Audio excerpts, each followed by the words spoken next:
Alright, so I'm back with Colby. I showed you the other day in the ram oil change video that it was leaking a bit of coolant. I'll show you how much it's leaked in the past couple minutes. It's been sitting here for only a few minutes now, and you can see that giant puddle that's already leaked out of it. So I have some new parts in the back. I'll take you around right now and show you. We're going to get working on it, pardon all the pollen on it, because it's the middle of spring right now. But if you pop open the back hatch right here, you'll see that we have a new radiator, new hoses, new thermostat housing, and all that. So we're going to get to replacing all of that, hopefully have it good as new, good to go by the end of the day. So I'll show you how we're going to do that now.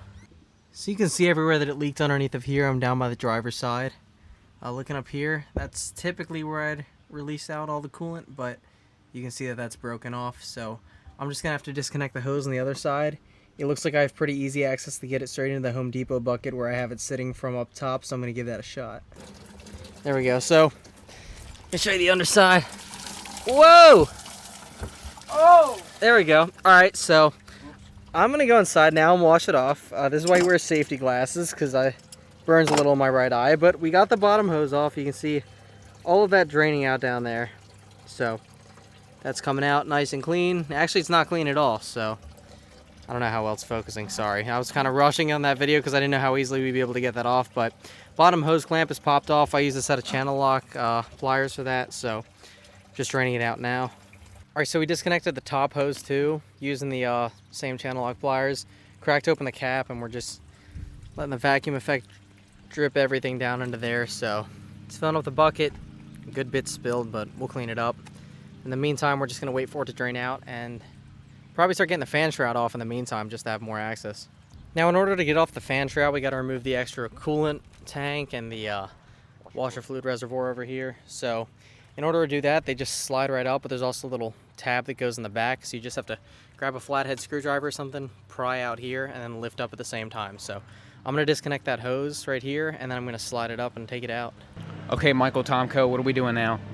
So it should just pop in here, at least according to the internet, and slide up. The internet never was. The internet, there we go. The internet saves us. See if you can get inside of there. Yeah, so I'm going to clean that out before we reinstall it. That's nasty.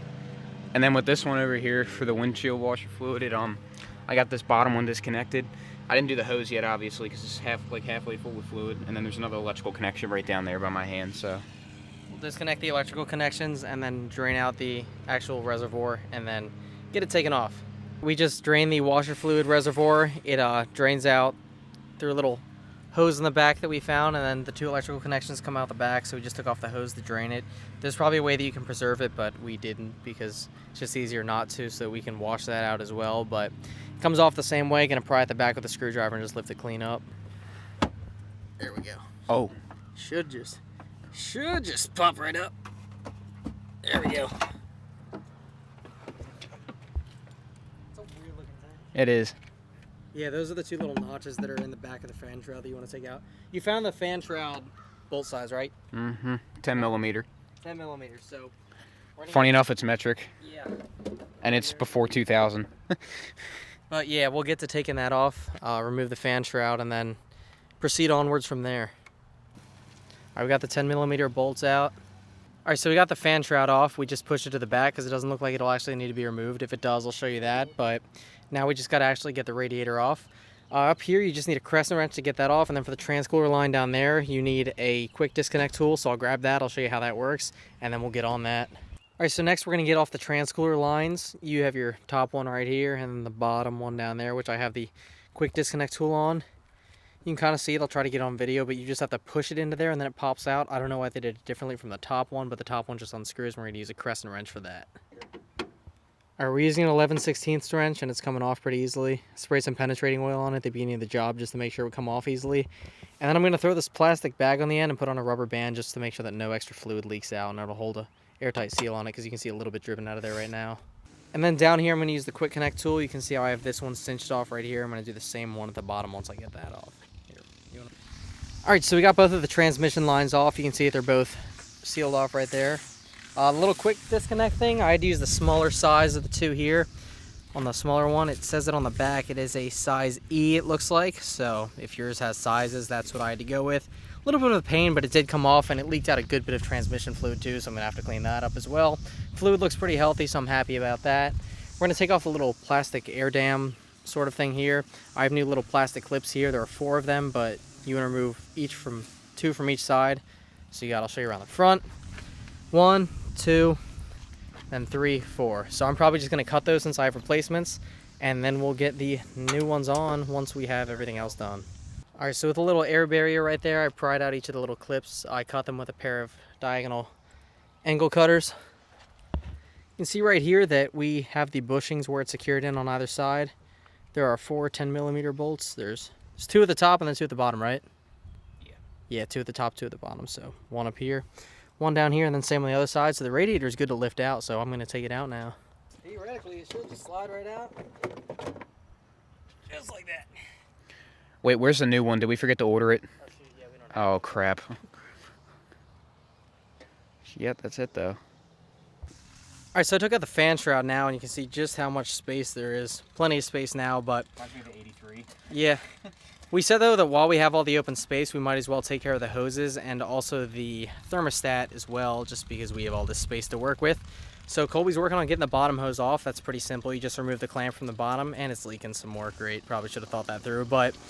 Oh, well. Yeah, we'll, There's gonna be more coming out of the block. yeah, we're gonna have plenty of cleanup to do after this, but for the meantime, we're gonna get off the bottom hose, and then I'll show you how to get off the top hose and the thermostat housing and all that, and then we'll get going from there. All right, the bottom hose is off. We're gonna get the air box off now. So this little hose right here slides off as such, and then down there where my finger is right pointed at that screw, gonna undo that, and then this can just flip up, and then we'll work underneath of there. So from there, I was able to disconnect the air box. It just popped out of here and then came out the top. You can see that I'm sitting in the engine bay right now while we have all the space to do so, but I'm gonna get to access the thermostat housing right here. So I'm gonna disconnect this and then disconnect this little bracket right here, just set it aside, and then I should have just about full access to get to the bottom. All right, so I had to remove the bolt that went from here to here. This one right here, there's another one on top that held in this ground. You can see it in the video beforehand, but it also held in the condenser lines right here, the little strap that secured it. So I lifted that up and just pivoted around here. So I don't have full access, but I have enough access to get down here. I'm gonna remove the hose clamp and then I'm gonna pop that out. All right, well, it took a bit of fighting, but we got it out. From what it looks like, we're not gonna end up doing the thermostat like we said we might initially, just because of how much of a pain it would be, and we're on a bit of a time crunch. The old one still works. So we're just gonna clean out what's already there and then just, yeah, get it going once we have that cleaned out. So we'll clean that up now, and then we'll get the hoses back on. All right, took a bit of fighting, but we secured that back on there. Just have it secured underneath the lip on there. So this hose is in the right spot. We're gonna tighten up the bottom one, get that one, make sure that it's in the right spot. And then we're gonna get everything resecured up here. We'll get the air box back on, and then we'll get the radiator in, fan shroud, and everything else that follows. All right, so I got everything secured back on. I had to take off this little triangle-shaped bracket there, but it's back on. I got this clamp back on the hose. I got the ground back on top of here, and this bracket back on top of here, and this mounted back at the top of the block. So we're going to throw the air box back on. I'll tighten it back on with a screw that's back there. Make sure that it's all secure, good to go. Throw in the radiator, fan shroud, and everything that follows. The air box is back on. Secure, not going anywhere. Hands are a little bit dirty, so are Colby's. What do you expect? But yeah, that's back on. Hose is back on, clamped on. Everything is good to go. We're going to throw the new radiator back in. All right, so we have the fan shroud back in because we just got to have that in before we put in the new radiator. Here's the new one. See how much it's nice and shiny compared to the old one, which is all dark and dented. This one's also 25 years old because it was built in 1997 according to the plastic label on the side. So this one seems good to go. All the connection points line up and everything. We're going to get the little bushings put in to go. You see that it's missing them up here while these ones are here. Right here. So they just pop out. It's kind of hard to get it with one hand, but there you go. So they slide into there. We're gonna get that, and the fan shroud attaches right here. It has little plastic clips with it. This is a CSF radiator, so we're gonna get throwing it in. And I also said earlier that it had 2 sets of bolts that went in. I was wrong. It only has the set at the top. It mounts in these little holes at the bottom right now, so, or at the bottom right in there. So it just drops in there, and then the top secures up here. So we'll get that dropped in then and secure it up. Look at that in there. It's all nice and shiny now. So we're just going to secure it down, secure it right here. You can see the old bushings. We're just reusing them because they're still in good shape. And I couldn't find new ones in stock anywhere. So once again, they're 10 millimeters. We're just securing them in. I'm putting Colby to work over there. So we're just getting that in. All right, these 4 little mounting points right here for this little fabric, whatever, air dam. I have the new little rivets that I'm just going to put in there, so they should go in and just secure right through. So I'm going to put those in now. All right, we're getting the fan shroud bolted back onto here. Once again, there's 1, 2, and then 3, 4 exactly on the other side. They're just 10mm bolts, and they just fasten in as you would any other. All right, now on the bottom of the radiator, there's these little plastic Rubber pieces. tips that go into the rubber pieces right here. Make sure that if you have the old ones that you're using like we are, you make sure that they go on. We were trying to figure out why it wasn't sitting as well as it should. Now it feels a lot more secure in there than it did before. So make sure you keep those little rubber feet on. Just gonna re-secure the little rubber bushings now that we took that off, and then we're gonna get the fan shroud back on and show you what to do from there. All right, now that we have the fan shroud all connected, we're gonna get the hoses back on. So Colby's securing the lower radiator hose up there. I'm gonna get the higher one up here. And then once we do that, we'll reconnect the transcooler lines, hopefully get it filled up, and then give a shot at starting her up. We're a couple hours later into the evening since I last worked. I'll explain why it got so dark, but I had a little misconception, or so I think. I'll test it out to make sure that I'm right, but let me show you what happened. While securing the lower coolant hose, you can see that it butts up against the frame right there. It kept on kinking, and I couldn't figure out why. The old hose had a spring in it. I took out the spring, I put in the new hose, it was still kinking.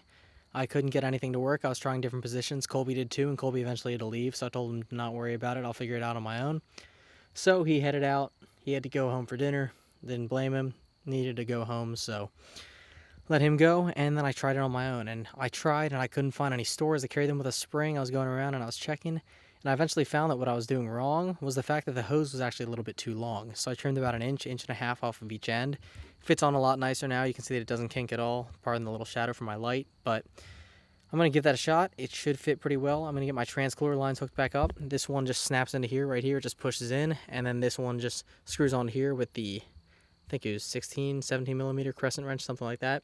So I'm going to get to working on that. I'm going to get those on, and then I'll get everything mounted back up. Now that I have my transmission cooler lines back up, once again, that one just pops in. That one actually screws in. I use an 11/16 inch open end wrench on that.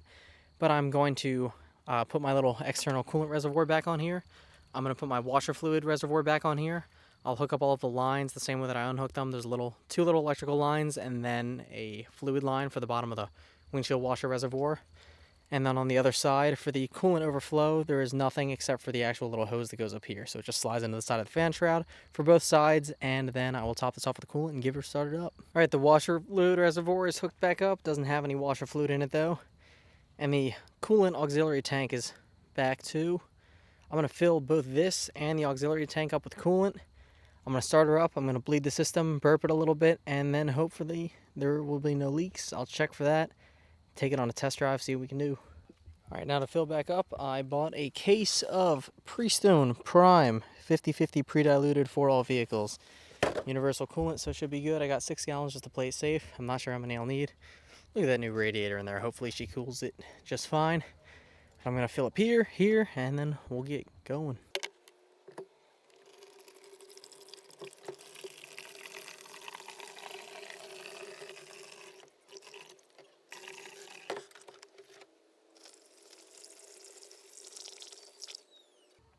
I'm also going to go underneath and check just to make sure I don't see any leaks right now. Clean up around the areas where there should be coolant flowing between hoses, and make sure that there are no leaks down there so that in the future, when I take it on a test drive, I know that any leaks that I see are fresh, if any. Hopefully none. Alright, so I have the radiator filled back up. I've been burping the system a little bit. Fill it up. It seems to be holding this pretty tight seal right there, so I'll squeeze the hose every few seconds and then burp it all out and then try again. Fill it up, burp it out, try again. So it's a little bit of a process back and forth. Once this is about full to here, I squeeze it until it all drains down and then repeat. So I'm going to keep on doing that until it eventually stops taking any.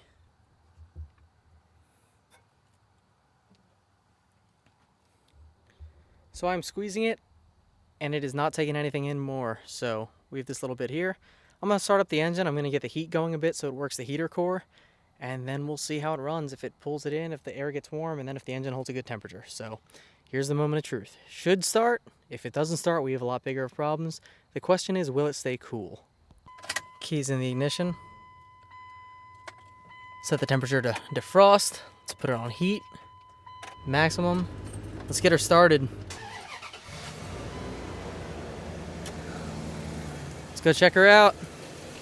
Coolant's getting circulated through. You can see it, it's drizzling down right there, so I'm going to top it off again, get all the air out. She's bubbling, so there's air in the system, but I'm burping it out right now. I'll keep topping that off, put the camera down for now. It's been a couple minutes now, still burping out some air bubbles. Gnat flew in the water, or coolant crap, but hoses seem to be doing all right. Squeeze it, and you see a bit of backfeed there. Keep filling her up. Now shut her off for a quick second because I am getting a small little leak right here, which I wasn't anticipating. There's one clamp and it goes on down here, which means that I am left with nothing up here. So I'm going to go grab a zip tie and see if I can take care of that issue. Just cinch it up and see if it doesn't leak from there. Zip tie has been applied. Seems like it'll be on tight enough. I'll probably get another hose or a hose clamp or something to replace that just to play it safe. But let's start her up and see how she does. Round 2. Alright, well, my fix may have done a little too good. You can see how high the reservoir now is backfeeding into itself. So that radiator looks pretty darn full to me. I'm going to throw that cap on, and I'm going to see how it holds under its own pressure. And apparently I can't do this one-handed, so I'm going to put down my camera and then put it on. And here we go. Radiator is completely full. Hoses are attached. Zip tie is attached here, and the reservoir is completely full. Theoretically, if it starts to form air bubbles, they should make their way to the top, hopefully work their way out on their own. But if it needs any more coolant, it'll backfeed it out of here. So I'm going to give it a shot. Once again, I'm going to let it run for a bit more on its own this time, not babysit it as much. I'll keep an eye on the temperature. I'll keep an eye on the heat inside, hope that it builds up, and then we'll check again in a few minutes. Let's check around inside, see how she's doing.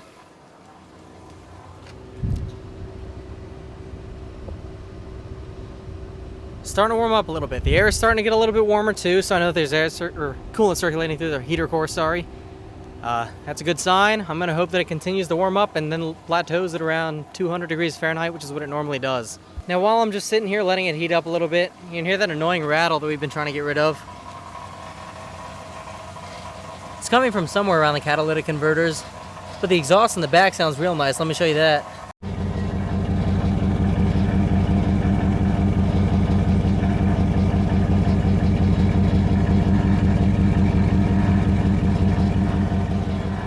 Let's make our way back around inside, shall we?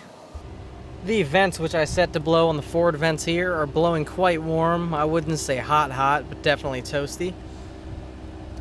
Engine temperature sitting not too far below 210. It sits around 200, which is normal, so it looks like we're doing good. I've yet to take it on a test drive.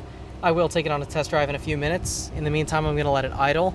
As I'm letting it idle, I'm going to clean up my tools and hopefully be ready to go soon because I have to be at work very early tomorrow. Taking a look at the outside, I just took a look over here. I didn't see any leaks by the thermostat housing. Looking at the top of the radiator here, I don't see any drips or leaks or anything. Walking around to the side, I do not see any leaks down there. And I do not see any leaks in the feed into the radiator. You see a little bit of coolant up there? That's only from the overflow here and the zip ties. So far we're looking good. I'm hoping that we are actually good. And looking at the transmission lines as well, I'm not seeing any fluid residue coming off of either of them. So far we're looking good. I'm just going to hope that we continue to look good. Like I said, I'm going to clean up my tools because I have to be up at 4:30 a.m. for work tomorrow, and it is 9:30 right now, so I'm already looking at less than 8 hours of sleep. But let's get this cleaned up, and then we'll be good to go for a quick test drive. All right, I don't know how long it's been since I started now. It's about 9:45. Reservoir is still pretty full. Not seeing any leaks from the areas that I serviced, so that's a good sign. I'm going to walk around inside. I'm going to check the temperature. Hope that it is still below 210, which is where it was before. It is still below 210, so that is fantastic. Air is blowing nice and hot. So now that we have that out of the way, I'm going to close the hood. I'm going to take it for a test spin. I'm going to try it both with and without heat just to make sure there's no air bubbles in the system. My biggest worry is that I'm going to see a leak, but I'm hoping that if I see a leak, it's going to come from here. And then I think the most rational thing that could possibly happen is there could be an air bubble in the system. But hopefully this will bleed out any air bubbles. We'll see. I'll pull down the hood now. I'll shut it, take it on a test drive, keep you updated, and then I'll let you know how it goes once I'm done. All right, inside the truck now. Let's pull the emergency brake. It is off. It says low wash. I'm not quite sure why that might be. Just kidding. But let's throw it into drive. I'll drive it a bit with the heat on so that it pulls some into the heater core. And then I'll turn it off, and we'll see then if we have any air bubbles in the system. I'm not sure how far I'll go, but I'll get some miles in. All right, waiting to turn left right now. Temperature is still sitting about the same. Waiting to turn right now, and it's very hot outside, so I'm gonna give it some gas and just see how she does. Not completely flooring it. I hear a bit of gurgling. I believe that is coolant circulating through the heater core, but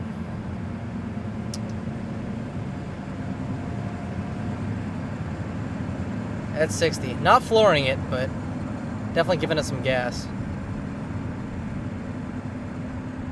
Air's blowing warm. Might turn it to cool in a second and see how she does. Well, I made it to my destination. Sitting on the edge of the 2, which I asked my dad when he said it started leaking to keep an eye on it, because he's been driving this more than I have, and he said that that's about where it sits normally, so that's a good sign. The gurgling noise seems like it went away. Seems like the heater core's gotten a good bit of flow back into it. Here at Wawa, I've been trying to save my money, but I think I'm going to snack some dinner because her brother is hungry.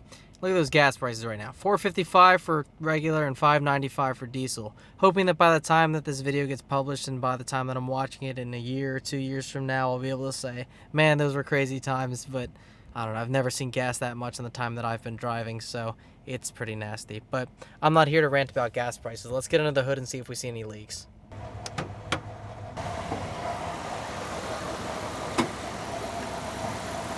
Nothing here. Nothing back there. Hose is nice and hot. Doesn't look like we're leaking from here anymore. I need to cut the tail off that zip tie. I don't see anything running back there leaking off. And aside from what I know of down there, it doesn't seem like there are any leaks either.